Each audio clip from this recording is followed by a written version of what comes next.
Hello friends, शिखर classes में आपका स्वागत है। आपने स्वर संधि पढ़ ली थी। संधि के तीन भेद होते हैं, एक तो स्वर संधि आपने पढ़ ली थी और दूसरा नंबर है व्यंजन संधि, वो आज आप पढ़ेंगे। उसके बाद आप पढ़ेंगे विसर्ग संधि। सबसे पहले आप लोग हेडिंग डालिए व्यंजन संधि, और व्यंजन संधि की हम लोग सबसे पहले देखेंगे क्या, परिभाषा। तो यहाँ पे डालिए परिभाषा।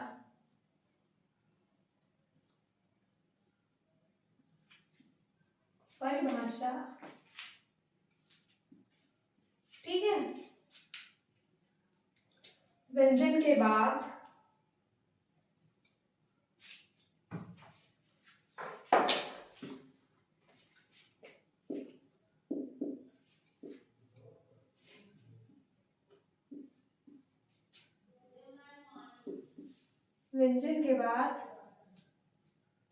कोई स्वर या व्यंजन आए, कोई स्वर या व्यंजन आने से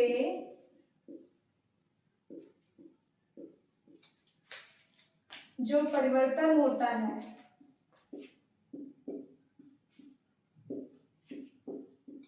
आने से जो परिवर्तन होता है उसे क्या कहते हैं, व्यंजन संधि। उसे ही व्यंजन संधि कहते हैं। व्यंजन संधि कहते हैं।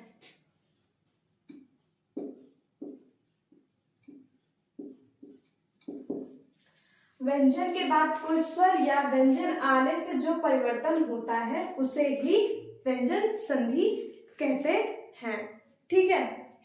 अब देखिए, नोट करके यहाँ पे एक चीज लिख लीजिए। आप लोग नोट लिख लीजिए या फिर आप लोग पॉइंट बना लीजिए, स्टार बना लीजिए। यहाँ पे लिखिए व्यंजन का शुद्ध रूप। व्यंजन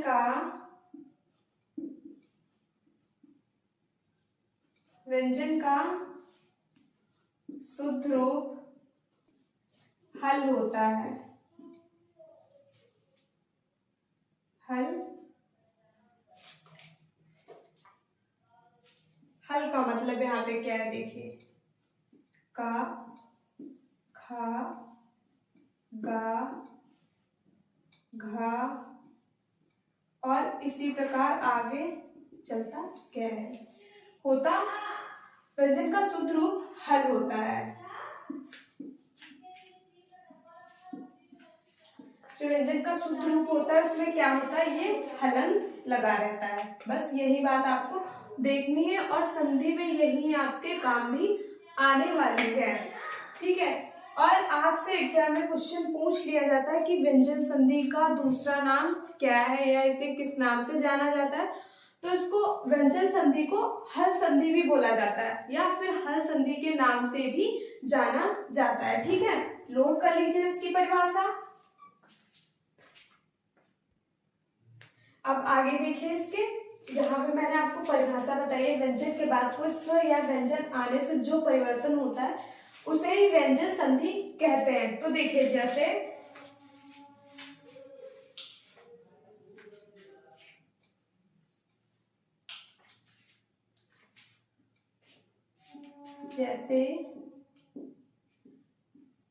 देखिए यहाँ पे वाक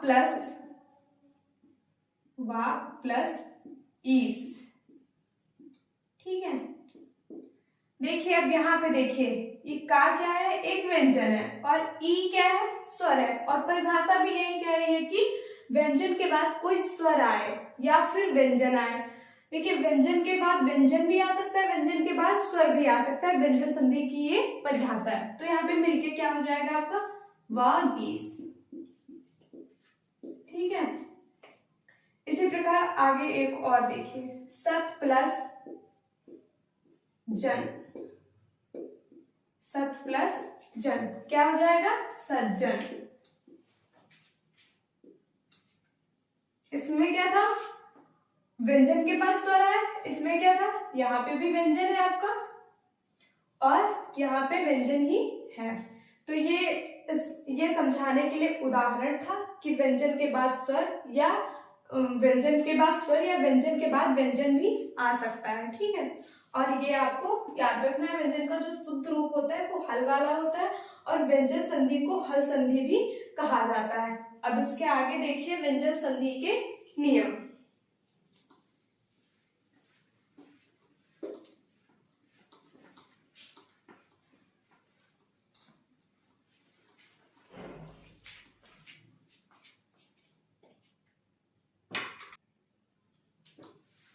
अब हम देखेंगे क्या व्यंजन संधि के नियम। तो हेडिंग डालिए व्यंजन संधि के नियम। व्यंजन संधि के नियम।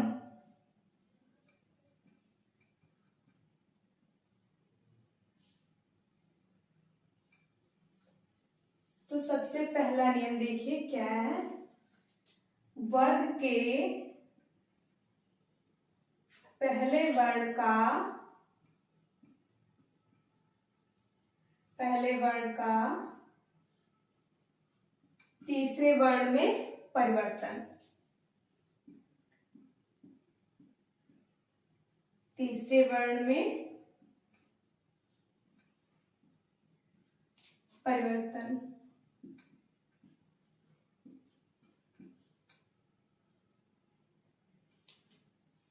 वर्ग के पहले वर्ण का तीसरे वर्ण में परिवर्तन। मैंने आपको वर्णमाला पढ़ाई थी, उसमें मैंने आपको स्वर बताए थे, व्यंजन बताए थे और उसमें मैंने आपको वो कचट तप वाले जितने भी वर्ण थे उसके उस वर्ग के अंदर वर्ग के अंदर कितने वर्ण आते हैं, कौन से आते हैं और इसी प्रकार चा वर्ग के अंदर कितने आते हैं, ठीक है, वो सब मैंने आपको बताए थे। इसके लिए आप हमारा पीछे वाला वीडियो जो वर्णमाला का है वो देखिए और ये सारी चीजें अपने आप ही क्लियर हो जाएंगी। तो अब इसमें देखिए इसके अंदर जो इसकी परिभाषा होगी वो क्या होगी, वर्ग के पहले वर्ग के पहले वर्ण का तीसरे वर्ण में परिवर्तन। देखिए किसी वर्ग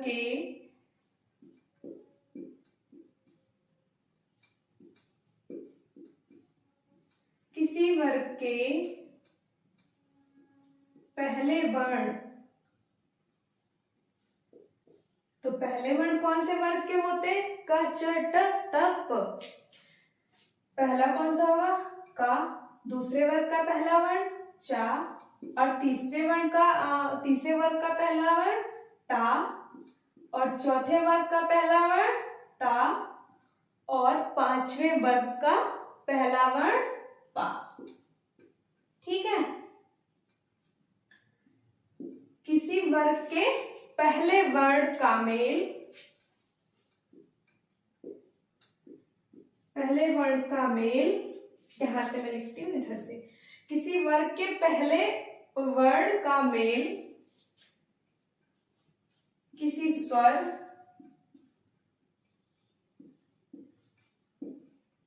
स्वर अथवा किसी वर्ग के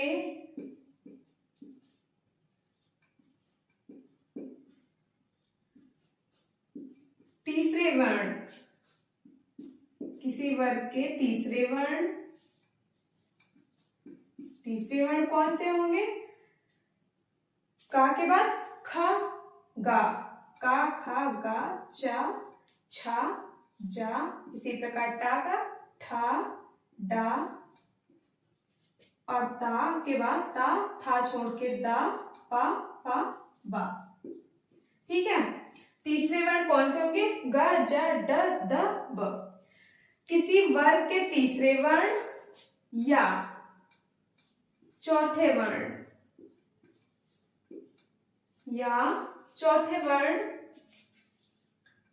चौथे वर्ण कौन से होंगे, या चौथे वर्ण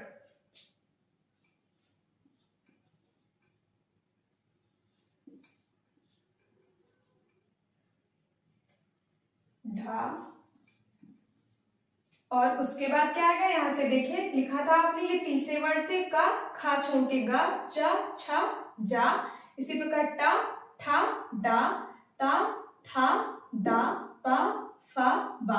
अब इसके बाद देखिए क्या आएगा, चौथा वर्ड, ये तो तीसरे थी, चौथे कौन से हो जाएंगे, गा घा, जा झा, डा ढा, दा धा, और बा के बाद भा आएगा। ये वर्ड कौन से आपके वर्ग के चौथे वर्ण है, ठीक है।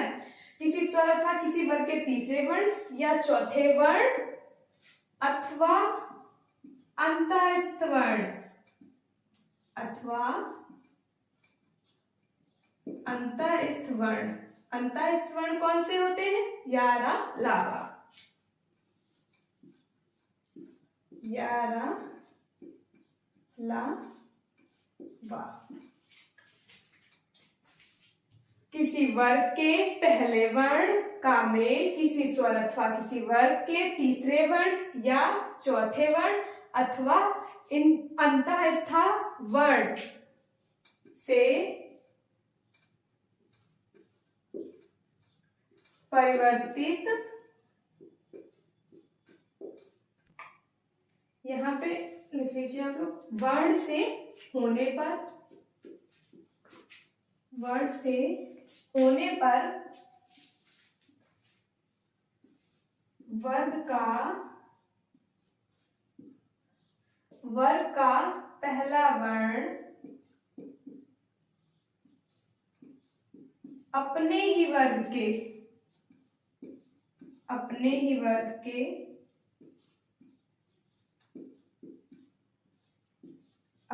वर्ग के तृतीय अक्षर, मतलब तीसरे वर्ण, अपने वर्ग के तीसरे वर्ण में परिवर्तित हो जाता है।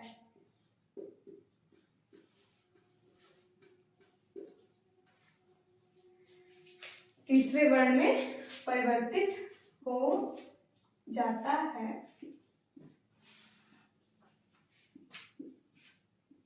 ठीक है, अब एक बार इसको आप लोग ध्यान से पढ़िए क्योंकि इतनी लंबी चौड़ी है, आप कहेंगे कि ये तो कुछ समझ में नहीं आ रहा। आराम से और ध्यान से पढ़िए, सब कुछ समझ में आएगा।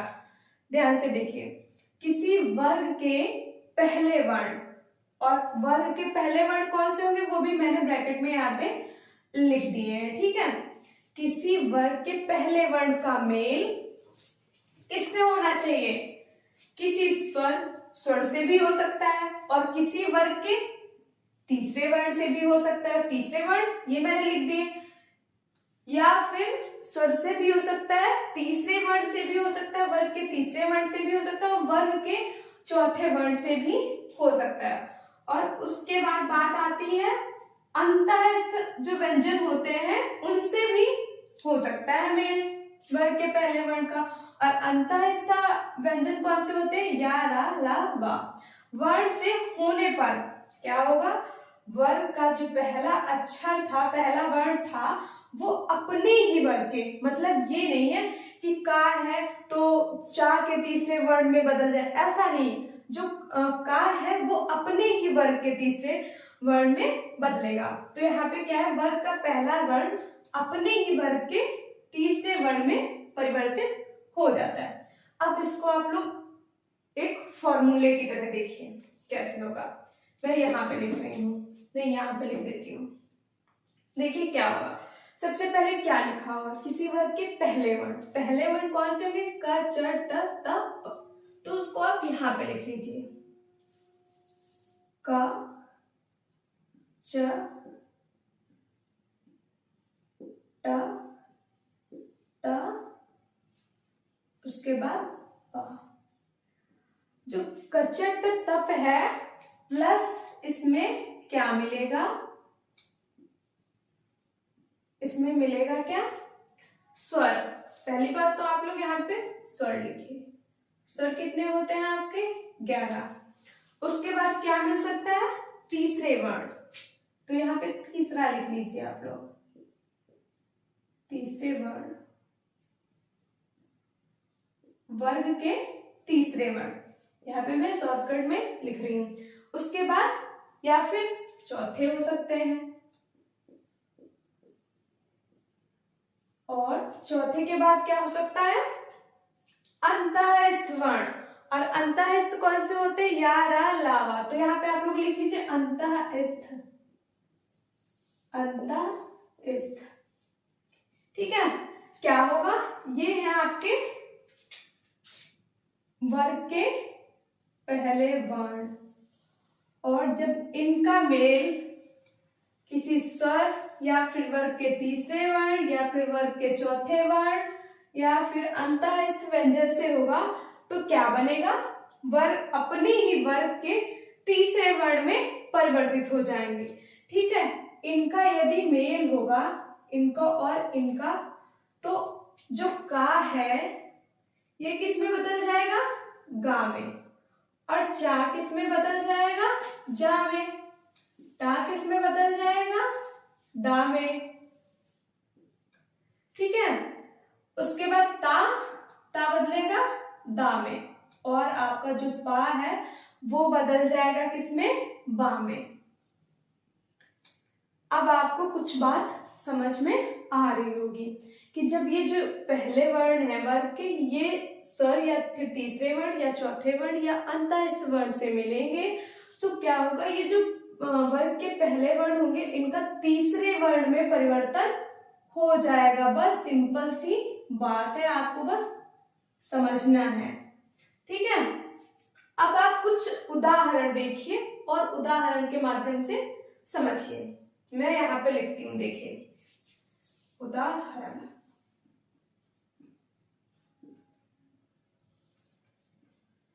दिक प्लस गज मिलकर क्या बनेगा? दिग्गज। अब इसमें समझने की बात है, देखिए का क्या है? संधि में मेल किसका होता है? पहले शब्द का आखिरी वर्ण और आखिरी शब्द का पहला वर्ण, मतलब अपोजिट है, यहाँ पे एक दूसरे के विपरीतार्थक है। जो पहला होगा उसका आखिरी वर्ण, और आखिरी वर्ण कौन सा इसमें होगा? ये। और जो दूसरा वर्ण होगा उसका पहला वर्ण। पहला वर्ण कौन सा होगा? गा। अब क्या हुआ? इन दोनों का मेल हो गया। गा क्या है? एक व्यंजन है।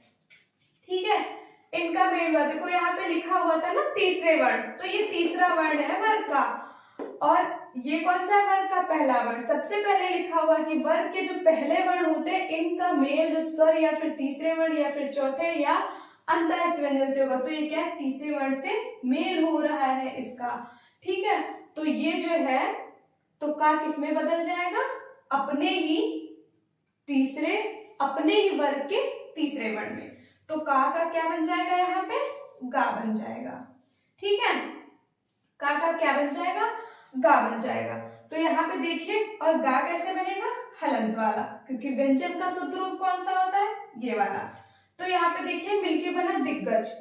तो यहाँ पे परिवर्तन क्या हुआ? ये वाला हुआ। बाकी तो जो जैसा था वैसा का वैसा ही। दी, ठीक है, वैसा ही है। परिवर्तन कहाँ हुआ? यहाँ पे हुआ। ये मिला तो परिवर्तन किसमें हुआ? पहले शब्द के आखिरी वर्ण में। बाकी भी सब वैसा का वैसा ही था। दी और ये गा हलंत वाला रूप है, मतलब ये आधा है, और ये गज।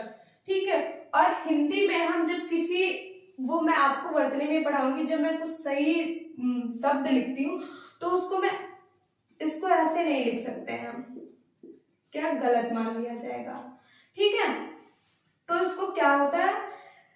इसको हम इस प्रकार से लिखते हैं। तो ये जो गा था ये आधा होता है जिसमें हलंत लगा होता है। अगर ये पूरा होगा तो ये होगा, और इसका वर्ण विच्छेद जब हम करेंगे तो गा प्लस आ निकलेगा, और आ इसमें नहीं है इसलिए ये आधा है। तो वही बन के आपका यहाँ पे आ गया ये वाला गा। बाकी तो सब दी और गज वैसे ही है, और ये वाला गा यहाँ पर आ गया। ठीक है, उसके बाद दूसरा उदाहरण देखिए आप लोग। दिक प्लस अंत।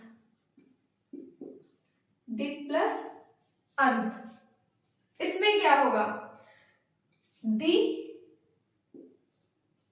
गंत, दी गंत।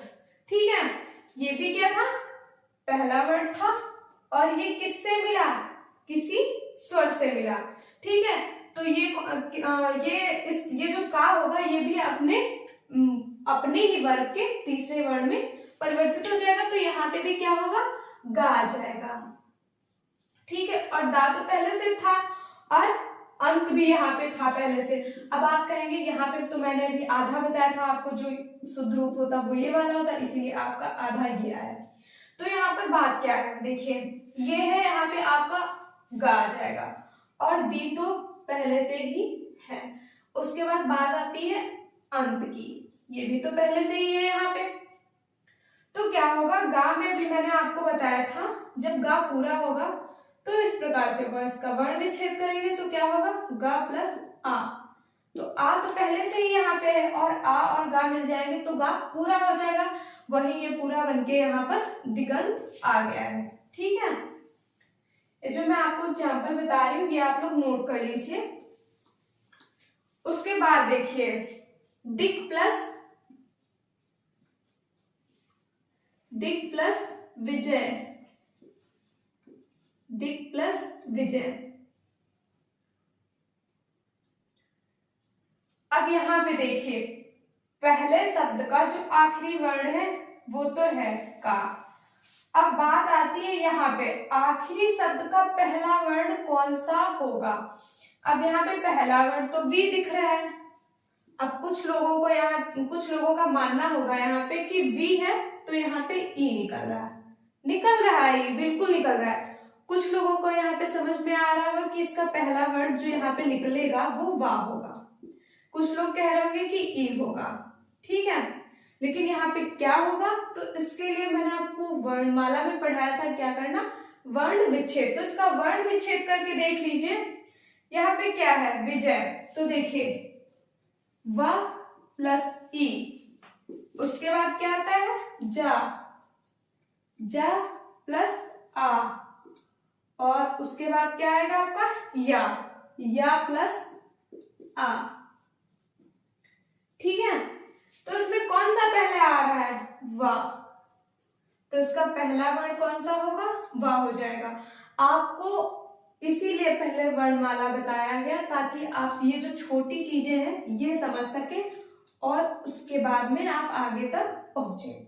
जब आपको वर्ण विच्छेद करना आता होगा तो आपको यहाँ पे पता चल जाएगा कि पहला वर्ण जो है वो कौन सा होगा, वा होगा या फिर ई होगा। आपने वर्ण विच्छेद किया और आपको पता चला कि जो आखिरी शब्द है उसका पहला वर्ण कौन सा होगा, वा होगा।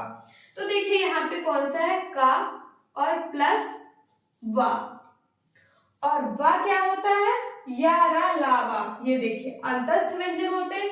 यहाँ पर क्या था कि ये यहाँ पे स्वर से मेल खा रहा था, स्वर से मेल हो रहा था इसका।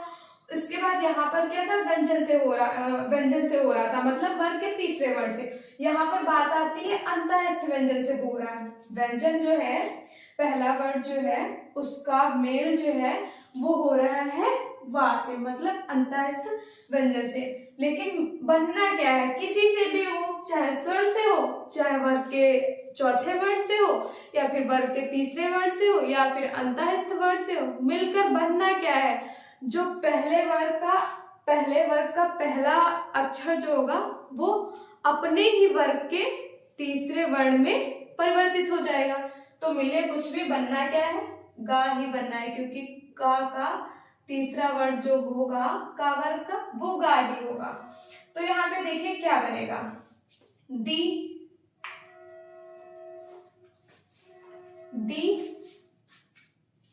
और का की जगह क्या आ जाएगा आपका, गा आ जाएगा, प्लस विजय आपका वैसा ही रहेगा, और यहाँ पे क्या है, गा आधा आएगा। तो यहाँ पे मिलकर क्या बनेगा, दिग्विजय।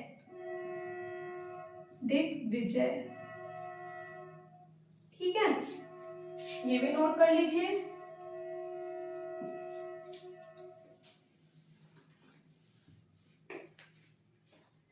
इतना नोट करें, फिर इसके इसके आगे के भी एग्जाम्पल हम लोग देखेंगे। इधर लिख देती हूँ। अच्छा देखिए इसके आगे क्या, यहाँ पर क्या था, दिक प्लस विजय, क्या बना, दिग्विजय। अब देखिए इसके आगे, अच प्लस अंत। अभी तक तो क्या था, का आ रहा था, अब क्या है, चा आया। तो इसका क्या बनेगा, यहाँ पे मिला चा और यहाँ पे आ, ठीक है। इसके ऊपर अंक की बिंदी है, वो हम लगा देंगे अभी। तो चा क्या होगा, वो भी अपने वर्ग के तीसरे वर्ण में परिवर्तित हो जाएगा। तो चा का क्या होगा, जा हो जाएगा, ठीक है। और यहाँ पर क्या है, जा आधा है। अब ये पूरा कैसे, यहाँ पर क्या है, आ, तो जा में आ मिल जाएगा और जा हो जाएगा पूरा, और बन क्या जाएगा आपका, अजंत, ठीक है। दूसरा देखिए, अच प्लस अंत क्या बन जाएगा, अजंत। अब देखिए आप लोग, अच प्लस आदि, अच प्लस आदि क्या बन जाएगा, जिस प्रकार ये बना अजंत, उसी प्रकार इसका क्या बनेगा, आजादी, ठीक है। अब इधर देखिए, सट प्लस आनन, सट प्लस आनन, देखिए इट्टा है, ठीक है। सट प्लस आनन, एक मिनट रुकिए, ये रहने दीजिए, दूसरा बताती हूँ मैं आपको। उत प्लस योग, उत प्लस योग,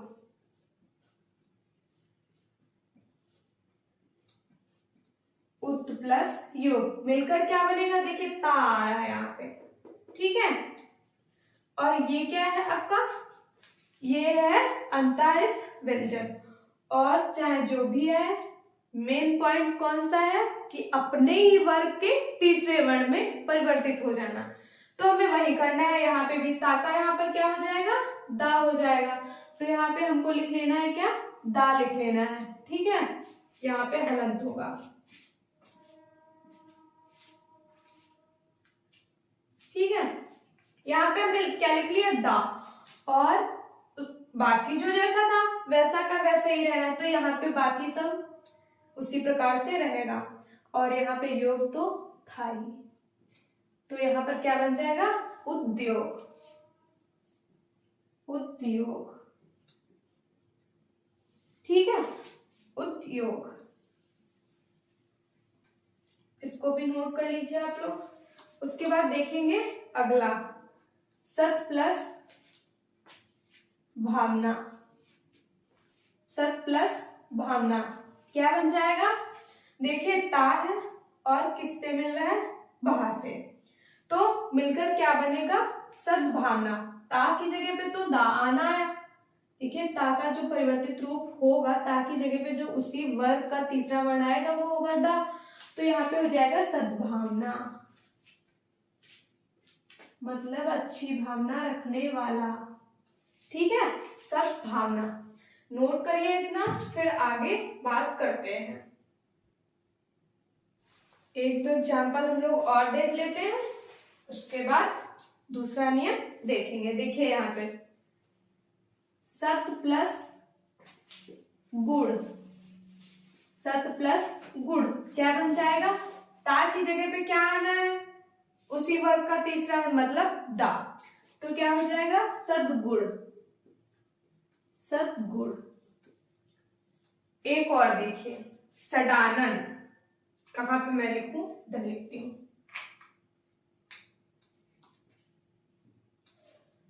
सट प्लस आनन, सट प्लस आनन क्या हो जाएगा, टा का क्या होगा, देखिए टा का डा हो रहा है, तो टा का क्या बनेगा, डा बनेगा। लेकिन क्या है, डा में लगा है हलंत, मतलब वो आधा है। अब यहाँ पे बनेगा क्या, सडानन, आप सोच रहे होंगे कि सडानन कैसे बना। तो ये जो डा था और ये आ था, तो ये जो आधा डा था ये इसमें मिल गया, तो क्या हो गया, डा पूरा हो गया। ठीक है, तो बन गया सडानन। ठीक है, अब जो ये पहला नियम था व्यंजन संधि का वो मैंने आपको बता दिया, उसके एग्जाम्पल भी मैंने आपको समझा दिया। यदि आपको ये परिभाषा नहीं याद हो रही है तो आप सीधा सा फंडा है कि ये वाला जो फॉर्मूला बताया मैंने आपको, ये याद रखिए। पहले वर्ण का मेल यदि स्वर या तीसरे वर्ण या चौथे वर्ण या अंतःस्थ व्यंजन से होता है तो ये वाला याद रखिए इतना कि का गा, चा का जा, टा का डा, ता का दा और पा का बा हो जाएगा। मतलब पहले वर्ग के पहले वर्ण का उसी वर्ग के तीसरे वर्ण में परिवर्तित हो जाना। ठीक है, अब बात करते हैं दूसरे नियम की।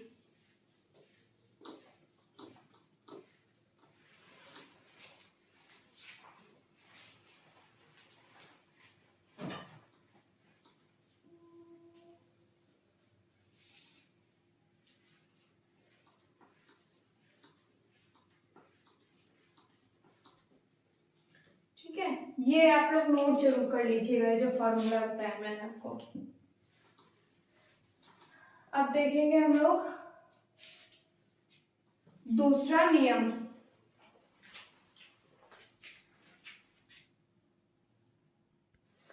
अब डालिए दूसरा नियम। दूसरा नियम कौन सा है, वर्ग के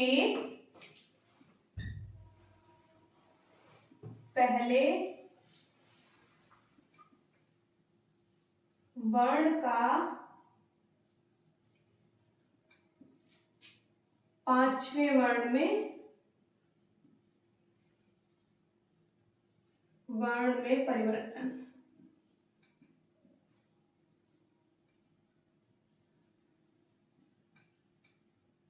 पांचवें वर्ण में परिवर्तन या इसको पंचमाक्षर भी कह सकते हैं। वर्ग के पहले वर्ण का पांचवें वर्ण में परिवर्तन। देखते हैं इसकी परिभाषा। यदि किसी वर्ग के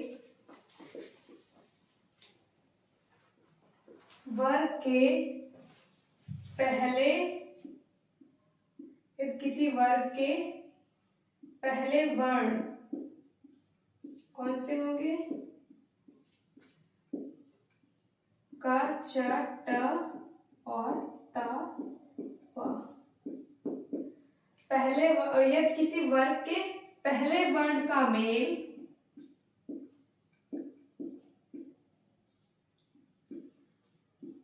किसी वर्ग के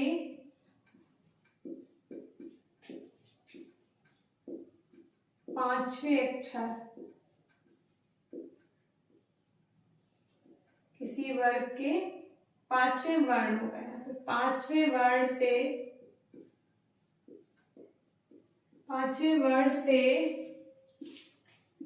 हो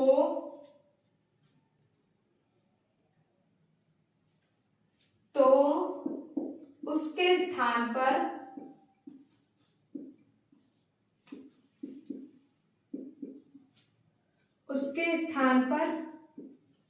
उसी वर्ग का पांचवा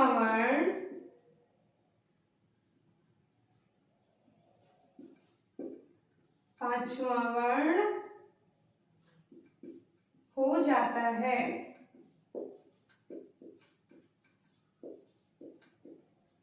ठीक है, मैंने आपको वर्णमाला में वो वाली सारणी बनवाई थी ना, स्पर्शी व्यंजन वाली, कचट तप वाली। ठीक है, वही आपको दिमाग में यहाँ पे बिठा लेनी है और संधि अपने आप ही आपको समझ में आ जाएगी। इसकी परिभाषा देखिए, पहले इसमें क्या लिखा है, यदि किसी वर्ग के पहले वर्ण कौन से होंगे, ये वाले, पहले वर्ण का मेल किसी वर्ग के पांचवें वर्ण से हो, पांचवें वर्ण से हो तो परिवर्तन होगा, तो क्या होगा, उसी वर्ग का पांचवा वर्ण हो जाता है। अब पांचवें वर्ण कौन से होते हैं, देखिए का क्या होगा, हर वर्ग में 5 ही वर्ण होते हैं, और 5 वर्ण मैंने आपको बताया था, जो लास्ट के 5 वर्ण होते हैं उनको क्या बोलते हैं, पंचमाक्षर बोलते हैं, या फिर इनको नासिक के वर्ण भी बोलते हैं। ठीक है, तो सबसे पहले 5वां वर्ण देखिए, का क्या होगा, का, खा, गा, घा, अंगा। देखिए यहाँ पे तो सबसे पहले क्या आ जाएगा, अंगा। ठीक है, अंगा आपको ये, आप लोग इसको नहीं लिखेंगे क्योंकि इसमें और इसमें अंतर होता है, इनको क्या बोलते हैं, उच्छिष्ट व्यंजन बोलते हैं। ठीक है, और इसमें क्या होता है, जो ये बिंदी होती है ये डा के नीचे लगती है, लेकिन इसमें क्या होती है, इसके पास में लगती है, बगल में लगती है। ठीक है, तो आपको क्या है, ये वाला लिखना है, का, खा, गा, गा, अंगा। इसी प्रकार चा का जो पंचमाक्षर होगा, चा वर्ग का, तो वो होगा इया। ठीक है, बात आती है टा की, तो क्या होगा, टा, ठा, डा, धा, ड़ा। ठीक है, उसके बाद ता, ता, था, दा, धा, ना। पा में कौन सा आएगा, पंचमाक्षर कौन सा होगा, पा, फा, बा, भा, मा। ठीक है, तो ये कौन से हो जाएंगे आपके, यही कौन से हो जाएंगे, 5वें वर्ण हो जाएंगे, और इन्हीं में क्या होगा, परिवर्तन होगा। अब जैसे आपने पीछे फॉर्मूला बना के समझा था, उसी प्रकार से हम लोग फिर से देख लेते हैं क्या बनेगा। देखिए यहाँ पे क्या लिखा हुआ है, यदि किसी वर्ग के पहले वर्ण, तो यहाँ पे सबसे पहले लिखिए का, च, उसके बाद बात आती है टा, ता, प, कचट तक, और इनका मेल किससे होगा, 5वें वर्ण से, वर्ग के 5वें वर्ण, वर्ग के 5वें वर्ण से इसका मेल होगा, तो बनेगा क्या, यहाँ पे जो बन के आएगा, ये वाले जो वर्ण होंगे ये अपने ही वर्ग के 5वें वर्ण में परिवर्तित हो जाएंगे। तो का जो 5वां वर्ण होगा वो होगा अंगा, और चा का क्या होगा, इया, टा का क्या होगा, ड़ा, और ता का क्या होगा, ना, पा का, मा। तो क्या होगा, जब ये वर्ग के 5वें वर्ण से मिलेंगे तो अपने ही वर्ग के 5वें वर्ण में परिवर्तित हो जाएंगे। ये हो गई आपकी सारणी शॉर्टकट में। ठीक है, अब हम देखेंगे इसके उदाहरण, उदाहरण के माध्यम से समझेंगे और सारी बातें क्लियर हो जाएंगी। तो देखिए इसके यहाँ पे डालिए उदाहरण, उदाहरण। ठीक है, देखिए वाक प्लस वाक धन मैं, लिखिए यहाँ पे वाक धन मैं। देखिए यहाँ पे क्या है, वर्ग का, पहले वर्ग का जो है पहले ही वर्ण है, कौन सा, का, और किससे मिल रहा है, पंचमाक्षर से। माँ जो है वो पंचमाक्षर है, और किसका है, पा वर्ग का पंचमाक्षर, अक्षर पंचमाक्षर है ये। ठीक है, तो का मिला प्लस माँ, ये तो पंचमाक्षर है ही। और जब ये जो आपका पहला वर्ण जो है ये पंचमाक्षर से मिलेगा तो अपने ही वर्ण के पंचमाक्षर में बदल जाएगा या परिवर्तित हो जाएगा। तो का जो 5वां वर्ण है वो कौन सा होगा, यहाँ पे देखिए अंगा होगा। तो यहाँ पे क्या हो जाएगा, अंगा लिख लीजिए आप लोग। ठीक है, और बाकी तो जो जैसा है वैसा ही रहेगा, और यहाँ पे आप लोग पूरा लिख लीजिए क्या बनेगा आपका, वार्ड में, वार्ड में। देखिए ये बनेगा आपका। इसी प्रकार दूसरा उदाहरण देखते हैं क्या होगा। दूसरा देखिए सट प्लस मुख, सट प्लस मुख, यहां पर क्या है, टा है, और टा का 5वां वर्ण कौन सा है, ड़ा है। ठीक है, और ये भी इसी की तरह माँ है, तो ये भी कौन सा है, पांचवा अक्षर है। ठीक है, तो टा का क्या हो जाएगा, पांचवा अक्षर ड़ा हो जाएगा। तो हम यहाँ पे क्या लिख लेते हैं, ड़ा, और बाकी जो जैसा है वैसा ही रहेगा। और ड़ा में क्या लगा है, हलंत लगा है, तो ड़ा क्या होगी, आधी बनेगी। तो देखिए यहाँ पे सड़मुख लिखा तो ये ऐसे जाता है सड़मुख, लेकिन बोलते क्या है, सन्मुख। ठीक है, अब अगला देखिए क्या होगा, उत प्लस मत, उत प्लस मत, तो क्या होगा, ये एग्जाम्पल जो है ये बहुत इंपॉर्टेंट है और बहुत ही अच्छा उदाहरण है, एग्जाम में आ सकता है। ठीक है, तो इसका क्या हो जाएगा, यहाँ पर क्या है, ता है, यहाँ पर क्या है, ता है। तो ता जो है, ता का देखिए अपने पांचवें वर्ण में बदलेगा, तो कौन सा पांचवा वर्ण होगा, ना होगा। तो ता की जगह क्या आ जाएगा, ना आ जाएगा, और बाकी जो जैसा है वैसा ही रहना है। तो क्या हो जाएगा यहाँ पर बनके, उन्मत्त, उन्मत्त।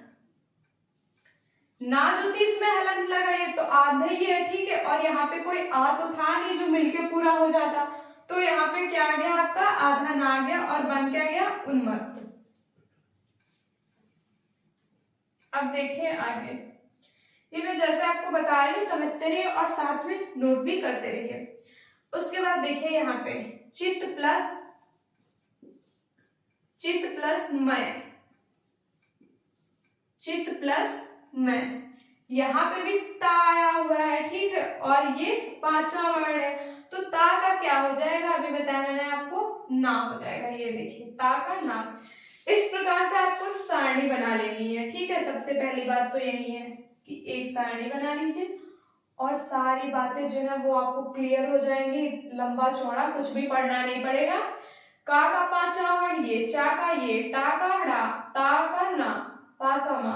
और जैसे उदाहरण देखो, फटाफट से आप लोग देख रहे हैं, ता का पांचवा वर्ण ना, और ना हमने यहाँ पे लिख दिया, बाकी जो जैसा है वैसा ही रहेगा, और फटाफट से इसका आंसर भी बता दिया, मैं। तो क्या हो जाएगा, ना आधी है तो यहाँ पर क्या होगा, सॉरी यहाँ पे ता नहीं होगा क्योंकि ता का ही तो परिवर्तित रूप ना आया है, तो ची, और ये ना होगा आधा, चिन्मय। पूरा क्या बन जाएगा आपका, चिन्मय। ठीक है, एक उदाहरण आप लोग और देख लीजिए, जगत प्लस नाथ,